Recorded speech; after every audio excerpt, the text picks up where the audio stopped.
来接女儿放学，老师却告诉他已经被他同事接走。吉奥心里一沉，直觉告诉他，这突如其来的变故与他最近涉及的那个案子脱不了干系。他立刻奔向家中，推开门，客厅里有2名黑帮成员，而他的妻女却被一人搂在怀里。马可松开了女人和孩子，随即便对吉奥拳打脚踢，只因他是黑手党大佬文森特的亲弟弟，生来就是个不折不扣的恶棍。他举起枪抵在小姑娘的太阳穴上，冷冷地警告吉奥，这回算是给你一个小小的教训，要是再敢与我作对，便对你的女儿下手，下次可没这么走运了。吉奥拖着伤来到了诊所，这时一个男子好奇地打量着他，似乎对吉奥的遭遇感到好奇。过了几周，吉奥才慢慢的恢复。一家人正在餐厅里用餐，然而那伙黑帮成员再次出现。上回只是一次警告，是因为马克有更重要的事情需要他的帮助。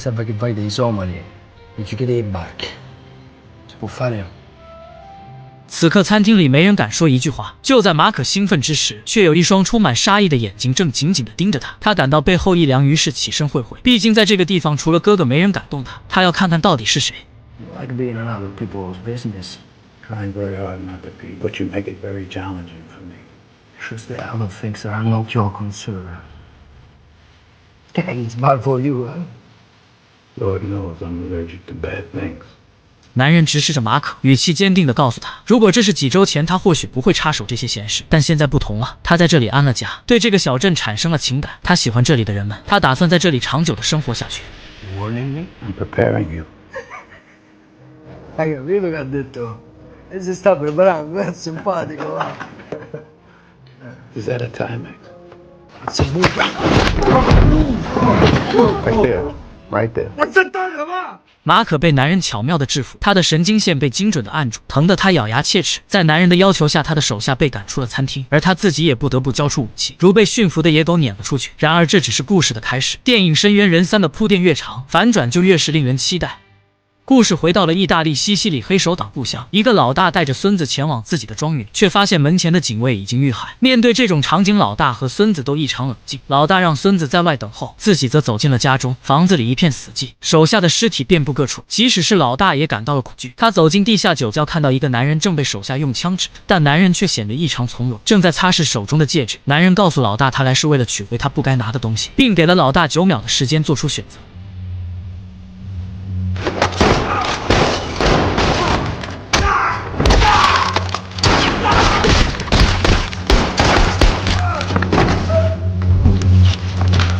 男人对黑帮过敏，下手从不手软。他没有选择让老大立刻死去，而是用一种更为羞辱的方式处理。他弯下腰捡起了地上的枪，然后将枪口对准了老大的身后，在苦苦挣扎后才结束了他的生命。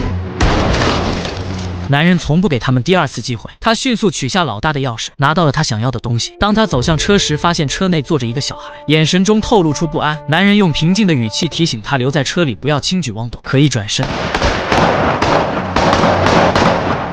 枪声响起，男人身中子弹，但他依然选择放过了那个男孩，静静地坐在水泥地上。对于他这种特殊的工作来说，生死已经看淡。面对重伤和可能的被俘，他决定就此了结，但手枪却成全了他，里面已经没有子弹了。重伤之下，他坚持把车开上了轮渡。上岸后晕厥在了路上，巡逻的警员吉奥发现了他，他的血压很低，是小镇的医生恩佐紧急为他进行了抢救。男人醒来后，恩佐迫切地想要了解这个男人背后的故事。 Joe le ha salvato la vita.Allora io le chiedo, ha salvato un uomo buono o uno cattivo? 男人摇摇头。 I don't know, none knows. 经过了解，男人名叫麦考尔。这段时间的休养，老麦伤势也逐渐好转。他注意到这么长时间却从未有人触碰过他的刀。几天后，老麦已经能够借助拐杖行走。他走下台阶，欣赏着小镇的美景，但心中始终保持警惕，尽量避开摄像头。在小镇的餐厅里，他点了一杯咖啡，享受着宁静的午后时光。这时，警察吉奥找到了他，告诉他恩佐医生是个值得尊敬的人，小镇上许多人都受过他的恩惠。吉奥不希望小镇卷入任何麻烦之中，也不想追究老麦的过去，只是希望他康复后能取回自己的车，不要把灾祸带到小镇。与此同时，中央情报局的特工柯林斯接到了电话，得知酒庄内有他们需要的东西。柯林斯意识到与他对话的人并非朋友。随着时间的流逝，老麦发现自己越来越喜欢这个小镇，它的气候宜人，人们热情好客。然而，当他目睹了黑帮收取保护费的一幕，他意识到即使是这样甜美的小镇，也存在着阴暗面。老麦决定把这些黑帮成员列入了他的黑名单。马克之所以敢如此嚣张，是因为他背后有着强大的靠山。他的哥哥文森特是5大家族的领头人，正计划着占领小镇，建立一个个包含酒店和赌场度假村。在一次收购谈判中，文森特试图买下一栋楼用来改造成酒店，但楼主坚决不同意。文森特没有多说，只是默默地离开。来到楼下，他接过了弟弟马克收集的保护费。他明白，无论是大的产业还是小额的保护费，都是他实现目标的手段。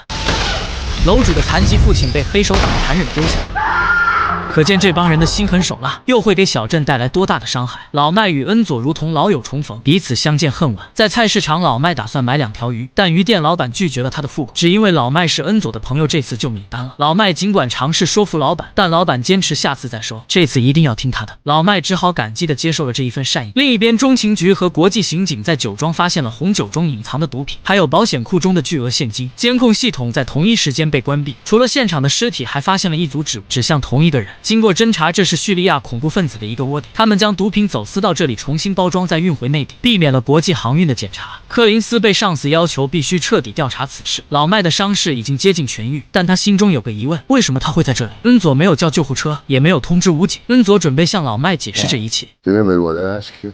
When I first come? Yeah. Yeah. Am I a good man or bad man? You asked me. You said you didn't. I don't know. Only a good man would have said that. 这天夜里，于老板的店铺突然被火光吞噬，显然是有人蓄意为之。老板的呼喊声充满了绝望和痛苦，这是他和妻子辛辛苦苦经营起来的店铺，是他们生活的全部。此刻，老麦心中清楚，这把火一定是镇上那帮混混放的。他远远地望向他们。老麦一向对坏东西过敏，但这一次老麦并没有立即行动，而是与镇上的居民们一起先帮助于老板整理店铺。第二天，老麦静静地品茶时，柯林斯悄悄出现在了他的身边。 No, I could turn and face you straight on if you want to get a better photograph. 柯林斯有种强烈的预感，这位看似普通的大叔，可能就是端掉酒庄黑帮的神秘人。他还能够打入组织内部电话，这让柯林斯怀疑他可能也是一名特工。随着两人的交谈，柯林斯越来越确信大叔绝不简单。吉奥通过监控发现了纵火前的画面，一辆黑色面包车成为了关键线索，于是便发生解说开头那一幕。吉奥来到学校接女儿，却被人劫走，接着回到家中却被马可暴揍，才来找恩佐包扎伤口。老麦也对吉奥产生了好奇心。3周后，餐厅里发生了马可被控制的一幕。他作为黑手党弟弟，怎能就此罢休？他决心立刻行动，挽回自己的面子，除掉老麦。但老麦的反击更为迅速，他的车撞向了马可的手下，不仅撞死一名小弟，车内的司机也同样挂。马可还不知道怎么回事，只见老麦手持红酒瓶缓缓走来。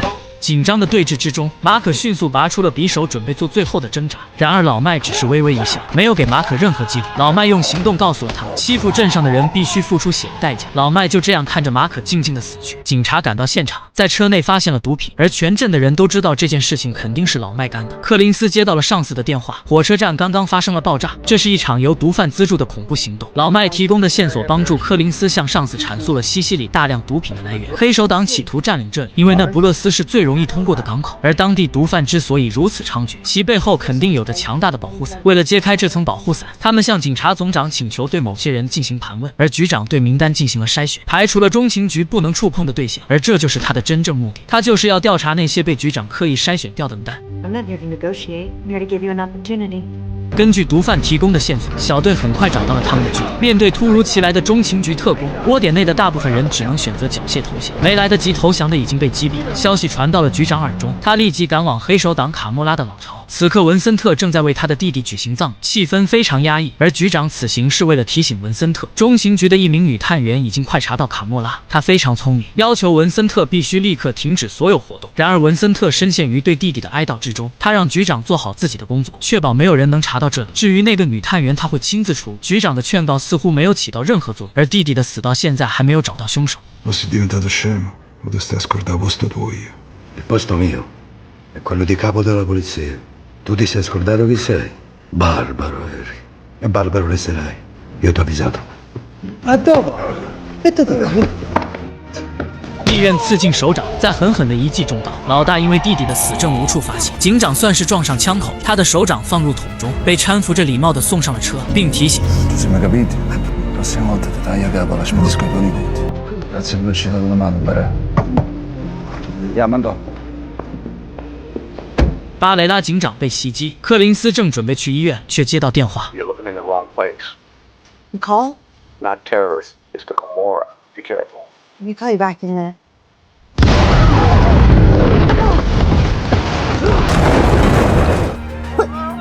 柯林斯在病床上忍着剧痛，将老麦的话转述给了同事。他们要追捕的不是普通的恐怖分子，而是根深蒂固的黑手党卡莫拉。就在此时，一列豪华车队正驶向那宁静的小镇，而文森特如同要吞没小镇的恶魔一般，他计划在小镇广场进行一场公开处决，以此来震慑全镇。弟弟马可在小镇街头惨遭杀害，文森特要求镇上的人交出凶手，否则吉奥全家将成为今天的祭品。文森特威胁到这2枪只是一个开始，下一枪就不只是耳朵了。突然一声大喊 Show yourself! It's me you want. I killed your brother. I asked him, leave these people alone. He wouldn't listen. So... 老麦手持双枪勇敢地站了出来，这些人的遭遇让他开始深刻理解和平的可贵。他对这个小镇已经有了深厚的情感，绝不允许镇上的人们受到伤害。老麦希望文森特将他带走，而不是在这里进行。他早已将生死看淡，他将手枪放在地上，以此表明自己的决心。而文森特却认为这里是最好的地方，随即举起了手枪。就在这关键时刻，是德高望重的恩佐医生打响了反抗的第一枪，准备与卡莫拉势力抗争到底。随后，小镇的居民纷纷拿出手机对准了文森特，整个小镇在这一刻团结起来。面对如此团结的阵势，加上警察即将到来的消息，文森特不敢轻举妄动，只得放下狠话，威胁要将这里变成战场，随后嚣张地离开。这一夜，小镇上空乌云密布，预示着将要发生什么。文森特回到那不勒斯的老巢，发誓要杀了那个美国人，荡平整个阿尔塔蒙特小镇。但他们却不知道这是他们最后的晚餐。夜深人静时，文森特的小汽车在门口叫，手下去查看没什么大碍，于是点根烟。老麦出现，他不想被动挨打，看着小镇遭受破坏，于是选择了主动出击。